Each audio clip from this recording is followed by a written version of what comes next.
Good afternoon. I've today left hospital after a week in which the NHS has saved my life, no question. It's hard to find words to express my debt, but before I come to that, I want to thank everyone in the entire UK for the effort and the sacrifice you have made and are making. When the sun is out and the kids are at home, when the whole natural world seems at its loveliest and the outdoors is so inviting, I can only imagine how tough it has been to follow the rules on social distancing. I thank you because so many millions and millions of people across this country have been doing the right thing. Millions going through the hardship of self-isolation, faithfully, patiently, and with thought and care for others as well as for themselves. I want you to know that this Easter Sunday, I do believe that your efforts are worth it and are daily proving their worth.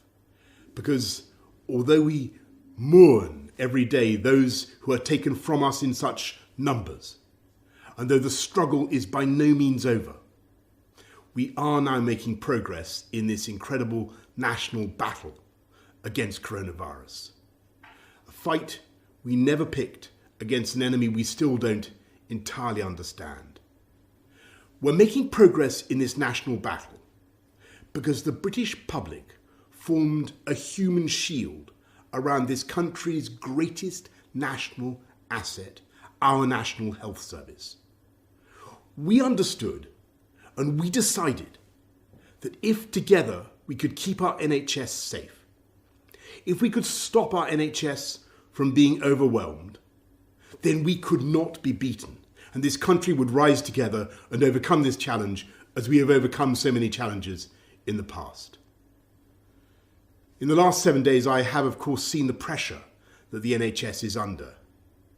I've seen the personal courage, not just of the doctors and nurses, but of everyone, the cleaners, the cooks, the healthcare workers of every description, physios, radiographers, pharmacists, who have kept coming to work, kept putting themselves in harm's way, kept risking this deadly virus. It is thanks to that courage, that devotion, that duty, and that love that our NHS has been unbeatable. I want to pay my own thanks to the utterly brilliant doctors, leaders in their fields, men and women, but several of them for some reason called Nick, who took some crucial decisions a few days ago, for which I will be grateful for the rest of my life. I want to thank the many nurses, men and women, whose care has been so astonishing. I'm going to forget some names, so please forgive me, but I want to thank Poling and Shannon and Emily and Angel and Connie and Becky and Rachel and Nikki and Anne. And I hope they won't mind if I mention in particular 2 nurses who stood by my bedside for 48 hours when things could have gone either way. They're Jenny from New Zealand, in Invercargill on the South Island to be exact, and Luis from Portugal, near Porto. And the reason in the end my body did start to get enough oxygen was because for every second of the night, they were watching and they were thinking and they were caring and making the interventions I needed. So that is how I also know that across this country, 24 hours a day, for every second of every hour, there are hundreds of thousands of NHS staff who are acting with the same care and thought and precision as Jenny and Luis. That is why we will defeat this coronavirus and defeat it together.